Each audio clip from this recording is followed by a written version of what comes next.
I'm going to be teaching you how to create a timeline in PowerPoint. This is the example that we're going to be creating of a chemistry timeline. So first I'm going to get out of this, and the very first thing that you would want to do at home is to open your PowerPoint. And from PowerPoint, you'll want to open a blank presentation.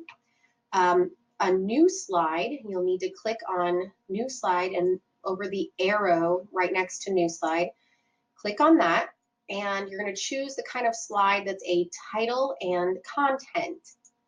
Once you've clicked on that, in the content section, there will be several icons here. You're going to choose the one in the top right corner called Insert a Smart Art Graphic. Click on that, and you're going to choose a process. From here, we're going to pick the basic timeline, which is an arrow with some circles. Click on that, say OK, and now I would like for you to go to the text pane. Click up here on text pane, and you'll see that the text pane shows up on the left. And so we're going to add some dates that are important in chemistry. The very first thing, if you're adding a timeline, is you're going to type in the date. So I'm going to type in 1662. Now I'm going to press Enter and Tab.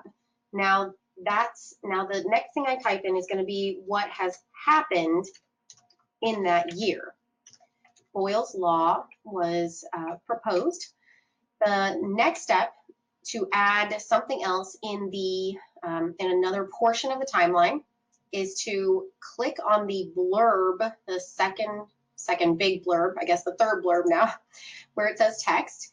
Once you click on that, you're now starting a new year at a new dot. Okay, so if you have this new dot, and let's say you have two things that happened in the same year, as often does happen. So we're going to type in a year, and let's say I want to add more than one thing in it.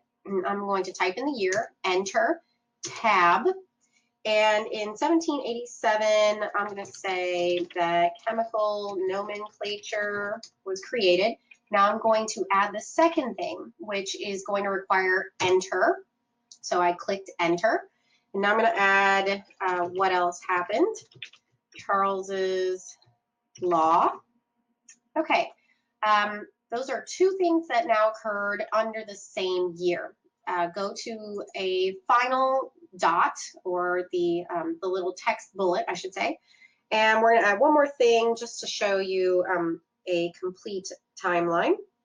Let's see, 1801, and I'm going to Enter again and Tab again, and then we're going to see that Dalton's law was created then. Now, I'm sure you just saw that when I pressed Enter, a fourth dot came up.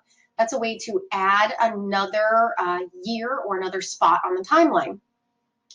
However, if I were to click Enter right now, it would think I'm adding something else to the timeline under that date. So the way you can get around that is by clicking Shift and Tab at the same time. And now that creates another spot for a different year. But I don't want to do another year at all. I'm just going to go ahead and delete. Okay. So we're going to X out of the text pane, and I'm going to add a title. And once I click on the title box, so I clicked up here where it said click to add title.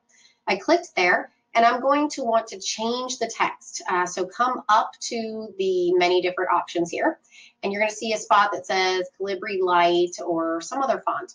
It's basically the font. And we're going to scroll down, and I'm going to pick AR Julian.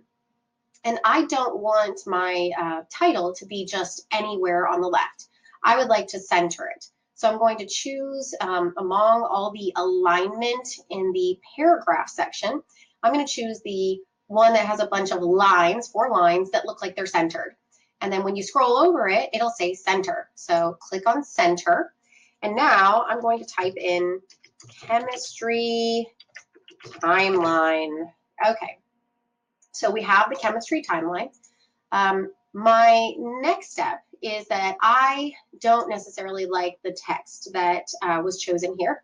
And so I'm going to select this text here. I'm going to make it match the title. And so once I highlighted this, you'll see that there was a little box that came up. You don't have to use that one. You can come back up here and you can scroll down to the same one, A.R. Julian. I'm going to highlight the next one. And this text box, this time I'm going to use it, and it says A.R. Julian. And I'm going to finally select the last one, and we're going to say again, A.R. Julian. So this is a kind of very bland looking chemistry timeline. I'd like to add a little bit of design to it. So I'm going to come up to the top and I'm going to click on the Design tab. And there are many options here. And as you scroll over them, it'll give you a little preview of what it looks like.